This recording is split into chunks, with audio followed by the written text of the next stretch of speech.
Hello Sagittarius, this is your astrological forecast for the month of October 2016, and this also applies if you have a Sagittarius rising, also known as the Sagittarius ascendant. And you should be watching your rising sign horoscopes, guys. To find out your rising sign, you do need to know your time of birth, but you can generate your chart on any kind of free chart generator out there and figure that out. It does give you a nice foreground, background comparison for your horoscope. And of course, if you'd like to have a detailed one about your chart or your own reading, you can always go to my website, integrativemysticism.com.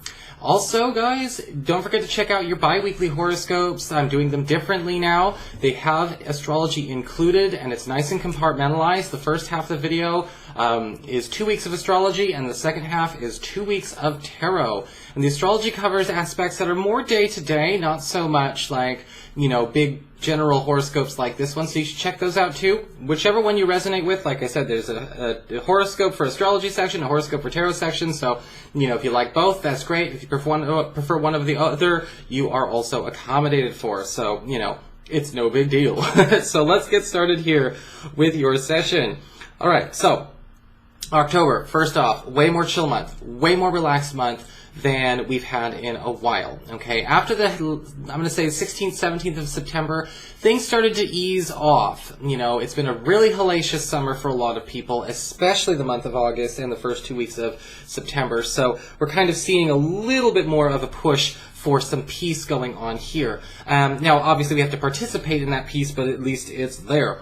And we've got some leftover energies from September that are very, very nice to you. We've got Venus in Scorpio all the way up until the 18th of the month in your 12th house. This is your hidden zone, your privacy zone. This is about opportunities for intimacy, opportunities for, you know, getting closer to our closest behind closed doors. If we're looking to have a much more private kind of relationship, maybe you and a partner are thinking that we need to have more one-on-one time away from the hustle and bustle, away from the friends, away from the family and things like that. This energy is so important for that. This energy is so supportive of that. And I think that you and your partner may actually kind of make a nice new trend or a nice new phase of this activity.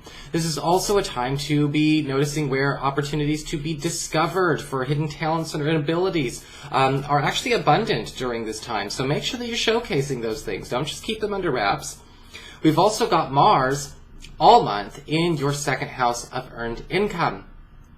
And this is one of the big money makers, all right, because Mars is about money made through action or applied action and applied energy. So that means overtime. That means a lot of effort for a huge payoff, okay? And so a lot of you Sagittarius people are going to be noticing your work piling up, but your bank account matching that pile up very nicely. Those of you who are not working or not looking for work right now, Mars here can indicate an opportunity to at least do something part-time, at least do something temporary, if you're willing to take up that cup. I will say, though, be careful this month with Mars in the second house. Sometimes we have a tendency to spend just as much as we make, so be conservative. On the 7th of the month, we do have Mercury moving into your 11th house of friendships and social networking, Libra, where it will stay all the way up until the 24th of the month. And so even though we're taking our private lives and making them more private, we're going to still be feeling a lot more social involvement, you know, reconnecting with friends, being invited out more, spending more nights out of the town. So there's going to definitely need to be a relationship, social life balance there. If you're single, we've definitely got a lot more options making themselves available for you during this time as well. On the 16th, we have a full moon in Aries, in your 5th house of romance, as well as child raising, so your relationship with your children, the house of infatuation, the house of dating, and in astrology, the 5th house is kind of like the beginning part of relationships. You know, it's like, okay, you've got 3 areas in your chart that govern relationships. We've got house 5, which is this one. That's the love, the romance, the passion, the dating, the honeymoon phase. We've got house 7, which is more like matured partnerships. And then we've got house 11, which is all about, you know, being good friends. Because what's the point of being in a relationship with somebody if they're not your friend? And with this full moon connecting so strongly to Uranus, also in this area, surprise opportunities for very compatible romance are going to be popping up between the 16th and the 28th of the month. Or you could, if you're careful, or maybe if you're not careful, end up finding out that there's a surprise opportunity for conception if you're looking for that. If you're not, take extra precautions, because Uranus can, again, shock us.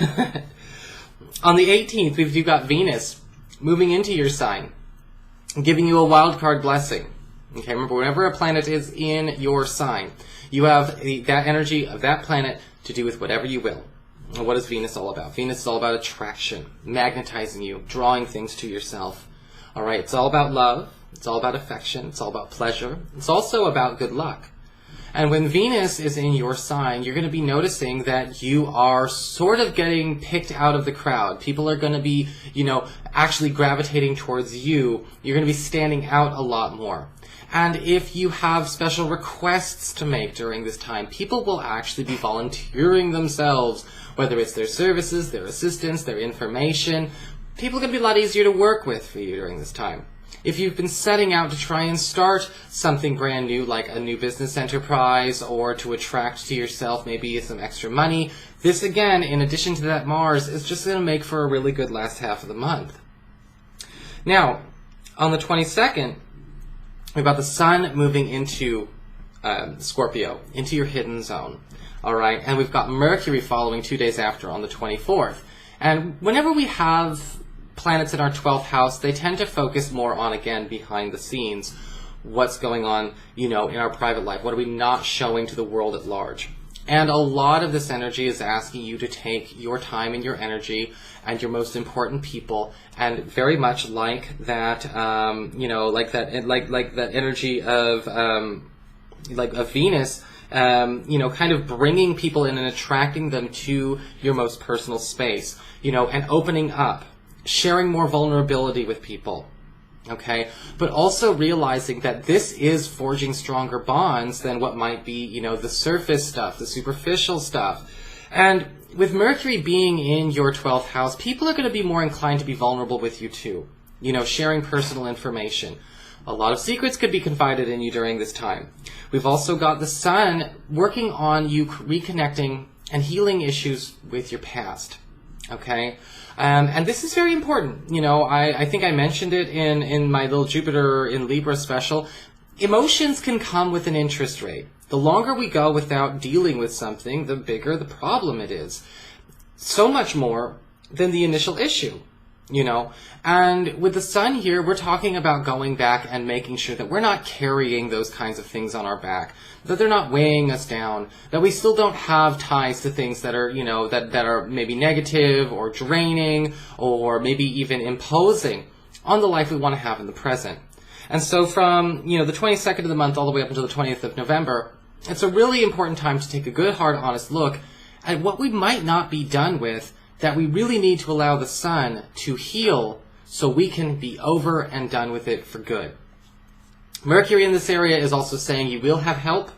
You will have people who want to share in that process with you, whether it's because you're mutually helping each other or they just care that much about you. Either way, it's definitely going to be something easier for you to handle, Sagittarius.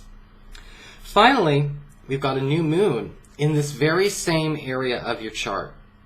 And a new moon in the 12th house is sort of talking about, something a bit more, again, there's a bit more depth to it than a lot of other places in the chart, with the exception of maybe the 9th house. And this is talking about therapy for yourself through spirituality, or through art, through creativity, spawning something new from yourself that actually is not only something that's therapeutic, but also constructive and may actually even be inspirational and beneficial to your fellow man. And a lot of this energy, again, it's building up at the end of this month, but it's going to follow us all the way into November. If you've been trying to maybe bring out a personal talent or a personal ability, maybe you've been trying to show people I can write, or show people I can play this instrument, or I can, or maybe you want to, again, get involved in more spiritual studies, martial arts, meditation, energy work, magic, things like that. This is definitely the time, and why not? It's just the day before Halloween, to really kind of start committing to something a bit more disciplined. And if you are on a spiritual path, you may find yourself in a position to kind of take this from an intrigue into a genuine interest. So that is your forecast, Scorpio. I hope you enjoyed it. If you did, please like Scorpio. Oh my goodness, I'm so sorry. Sagittarius. I just said Scorpio like 100 times because that's where all these planets are. Sorry. Sorry, Sagittarius. So that's been your forecast. I hope you enjoyed it. If you did, please like, share, and subscribe. You know I appreciate it. And of course, if you'd like to get a session with me, you can always follow the links below or go to integrativemysticism.com.